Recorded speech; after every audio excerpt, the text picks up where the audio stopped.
যে ছেলেকে হরলিক্স খাওয়ানো হচ্ছে, আর যেই না সংসারে একটু বেশি টাকা দিতে বলি অমনি মুখ শুকনো করে বলা হয় কোথায় পাবো।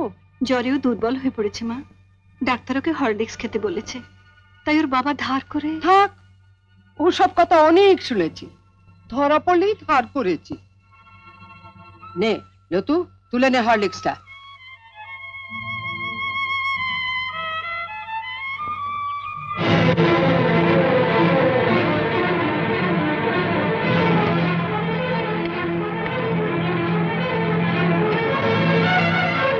শোনো বড় বউ, আমি আগেও বলেছি আবারও বলছি, যার স্বামী যেমন রোজগার করবে তার ঘরে তেমনি খাওয়া দাওয়া হবে।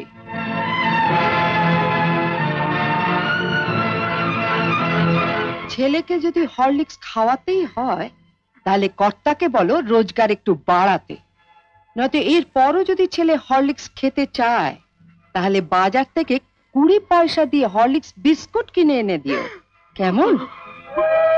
আইলো তু। ও দিদু, ও দিদু, দিদু আমাকে একটু হরলিক্স দাও না, খেতে খাবো। হরলিক্স খাবে?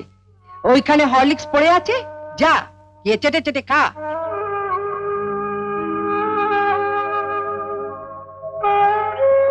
মা, মা দিদি বলে হরলিক্সটা খেতে, শুয়ে পড়ে চেটে চেটে খেয়ে নেবো। খালি খাওয়া খাওয়া আর খাওয়া, মরতে পারিস না, তোমাকে মরতে পারিস না, মরতে পারিস না। ওকে মারছো কেন? ওর কি দোষ? আমি আর পাচ্ছি না ছোট, মা হয়ে ছেলেকে একটু হরলিক্স খাওয়াতে পারবো না, সে অধিকারটুকু আমার নেই।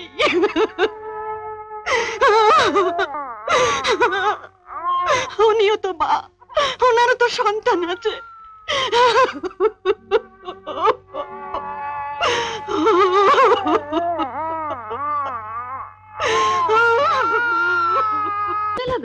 আমার ঠাকুরপুকে পুঁটি মাছ খেতে দেয়নি, আমি ওর ছেলেকে হরলিক্স খেতে দেব না। এই পানের বাটাটা টেবিলের উপর রেখে খাটের নিচে একটা প্লাস্টিকের ঝুড়ি আছে, বের কর তো।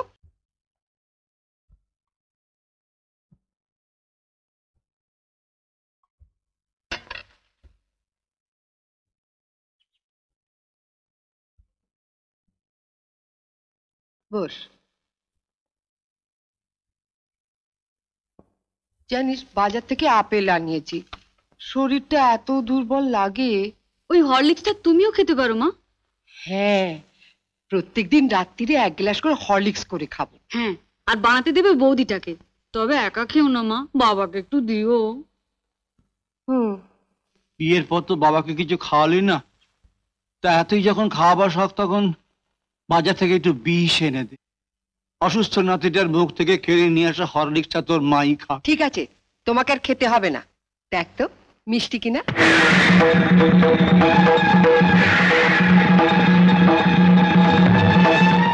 এটা কি হলো? আপনি তো একটু আগে বড়দির ঘরে বলে এলেন মা, যার স্বামী যেমন রোজগার করবে তার ঘরে তেমন খাওয়া দাওয়া হবে। আপনার স্বামী তো মাত্র 150 টাকা পেনশন পায় মা। আপনার যদি এতই ফল খাবার শখ হয় মা, বাবাকে বলুন না রোজগার বাড়াতে। নয়তো এর পরেও যদি আপনার ফল খাওয়ার শখ হয় তাহলে বাজার থেকে 20 পয়সা দিয়ে কুল কিংবা পানি ফল এনে খাবেন, কেমন?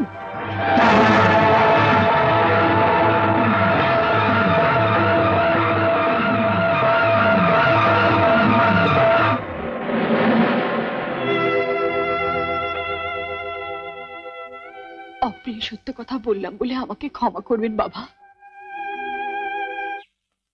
কি গো, তোমার সামনে আমাকে এমনি ভাবে অপমান করে চলে গেল, আর তুমি কিছু বলবে না?